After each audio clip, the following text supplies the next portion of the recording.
Greater Jakarta is considered to be one of the places most vulnerable to climate change.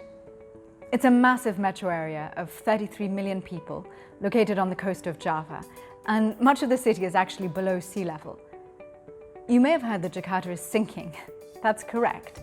The land is subsiding, in part because industrial and commercial users and property owners are pumping out groundwater rather than using piped water supply.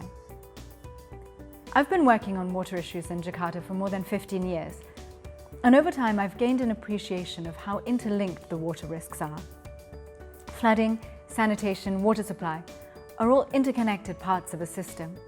To take a simple example, urban development higher up the catchment without adequate sanitation leads to higher water treatment costs downstream, as well as health risks for those whose livelihoods depend on water. Upstream urbanization also exacerbates flooding, as it reduces infiltration and accelerates the flow of water down to the most densely populated areas. Dealing with these challenges is made more difficult by the very complex governance structure of Greater Jakarta, which leads to both gaps and inefficiencies in the ways water problems are addressed. Environmental risks in the region are so great that the government announced plans to shift Indonesia's administrative and political capital to a new location. But if and when that move happens, Jakarta is likely to remain the economic and financial hub of the country. Our aim in this current project, which is implemented in partnership with the World Bank, is to map out water risks across the whole of Greater Jakarta and use this as a way to convey to policymakers the interrelated nature of water risks and to identify collaborative solutions under an integrated urban water management approach.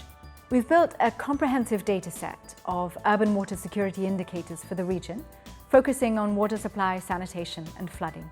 But we wanted local stakeholders to have confidence in the findings. So we've involved them from the outset, engaging them to verify the data we collect and to give us feedback on the analysis.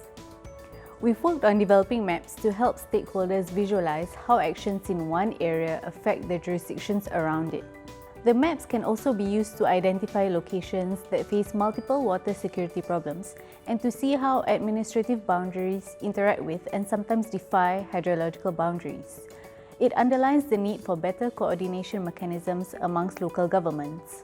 We've also engaged stakeholders in developing policy recommendations through a series of workshops, in person in 2019, and then moving to smaller discussions held via Zoom during 2020. The project findings are presented in 2 draft reports. We're also working on academic publications.